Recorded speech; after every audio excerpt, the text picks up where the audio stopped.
நாளைக்கான வீடியோக்கான ஒரு ப்ரோமோ தாங்க வந்திருக்கு. ப்ரோமோ வந்து சூப்பரா இருந்துச்சு அப்படின்னு தாங்க சொல்லணும். அத பார்க்குறதுக்கு முன்னாடி நம்ம சேனலை மட்டும் மறக்காமல் லைக் அண்ட் சப்ஸ்கிரைப் மட்டும் பண்ணிடுங்க. ஃபஸ்ட்டு எடுத்தோடனே கோவத்தோடு வந்து நம்ம பாரதி வந்து வீட்டுக்கு வர்ற மாதிரி காட்டுறாங்க. வீட்டுக்கு வந்தோடனே அவங்க ரூமில் நின்று யோசிச்சுக்கிட்டு இருக்காங்க. என்ன நம்மளை இப்படி வஞ்சிட்டாங்க, தகாத வார்த்தையிலெல்லாம் வஞ்சிட்டாங்களே அந்த சாரதாம்மா அப்படிங்கிற மாதிரி யோசிச்சுக்கிட்டே இருக்காங்க.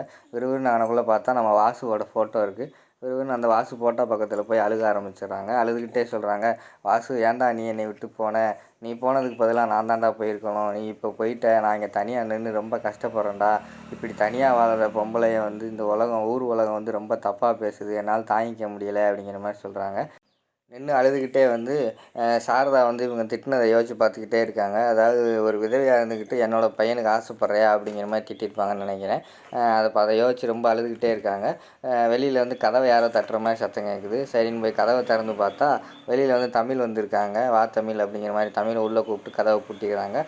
உடனே நின்று அழுதுகிட்டே இருக்காங்க. பக்கத்தில் பார்த்தா அந்த தமிழ் என்ன செஞ்சுருக்காங்கன்னா, அவங்க டிராயிங் வரைஞ்சாங்கள்ல, ஆதியை வச்செல்லாம் டிராயிங் வரைஞ்சாங்கள்ல, அந்த டிராயிங்கை கொண்டு போய் சுவத்தில் வந்து வாசுவோட ஃபோட்டோ கீழே வந்து ஒட்டி வச்சுருக்காங்க. அதை பார்த்தோன்னே இது யார் இங்கே ஒட்டுனது அப்படிங்கிற மாதிரி தமிழ்கிட்ட கேட்குறாங்க பாரதி.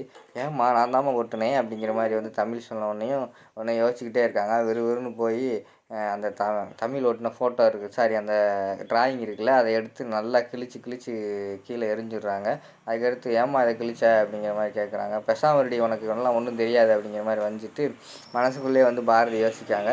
இனிமேல் ஆதி பற்றின ஞாபகம் எதுவுமே வந்து தமிழுக்கு வராமல் பார்த்துக்கிறணும், அதான் நமக்கு நல்லது அப்படிங்கிற மாதிரி யோசிச்சு அழுதுகிட்டே இருக்காங்க.